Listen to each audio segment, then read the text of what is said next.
Hello student, welcome to theta phonics. Theta ফনিক্সের সহজ সমাধান যে সিরিজের আরও একটি বায়োলজি প্রশ্ন নিয়ে আলোচনা করব। প্রশ্নটা ভালো করে দেখো, রয়েছে নিম্নোক্ত কোনটি প্রাণীদেহের দীর্ঘতম কোষ?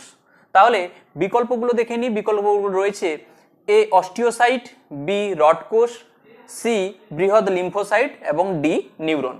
তাহলে এই চারটা কোষের মধ্যে আমাদের দেখতে হবে কোনটা দীর্ঘতম। দীর্ঘতম মানে কি? যেটা লম্বায় বড় হবে। তাহলে এই চারটার মধ্যে আগে জেনে নেব কোনটা কোথায় থাকে। অস্টিওসাইট যদি দেখি তাহলে এর অবস্থান হচ্ছে হাড়, অর্থাৎ হাড়ের যে কোষ সেটা হচ্ছে অস্টিওসাইট। রড কোষকে আমরা দেখে থাকি আমাদের চোখে দেখে থাকি, অর্থাৎ চোখের রাতের যে দৃষ্টি সেটা কিন্তু এই রড কোষের জন্যই প্রখর হয়ে থাকে। আর লিম্ফোসাইট, এই লিম্ফোসাইট কিন্তু আমরা দেখে থাকি আমাদের রক্তে উপস্থিত। আর থাকলো নিউরন।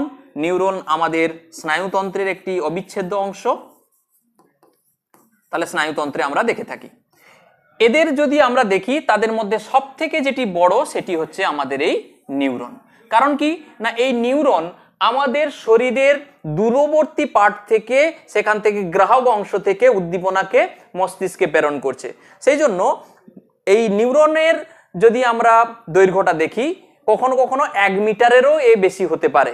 সেই জন্য যদি আমরা দেখি যে প্রাণীদেহের দীর্ঘতম কোষ শুধুমাত্র মানুষের নয়, অন্যান্য প্রাণীদের ক্ষেত্রেও শুধুমাত্র এই নিউরনই একমাত্র যেটি হচ্ছে সব থেকে দীর্ঘতম। তাই অপশন ডি আমাদের হবে সঠিক উত্তর।